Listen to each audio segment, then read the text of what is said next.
બનાસકાંઠાના ઈડનના નિવૃત્ત શિક્ષક બન્યા હની ટ્રેપનો શિકાર એટલે કે અમદાવાદની યુવતીએ નિવૃત્ત શિક્ષકને હની ટ્રેપમાં ફસાવ્યા છે।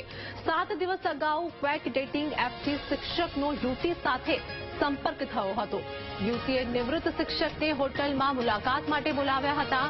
3 મહિલા સહિત 4 શખ્સોએ નિવૃત્ત શિક્ષક પાસેથી 15 લાખ કહીને 1.15 લાખ પડાવ્યા હતા।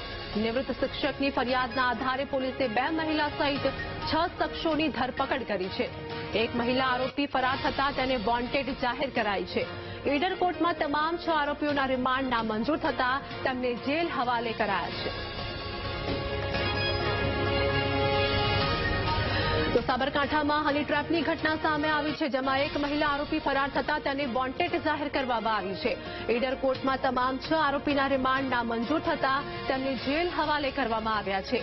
1.15 લાખ પડાવવામાં આવ્યા હતા। સાબરકાંઠાના ઈડરના નિવૃત્ત શિક્ષક પાસેથી પૈસા પડાવ્યા છે।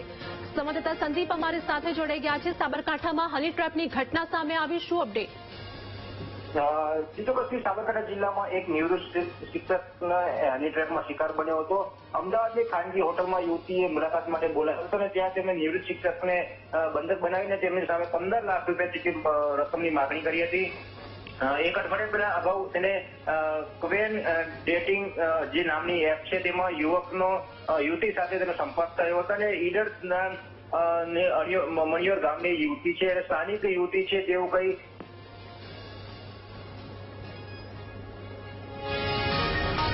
આભાર સંદીપ, માહિતી આપવા બદલ।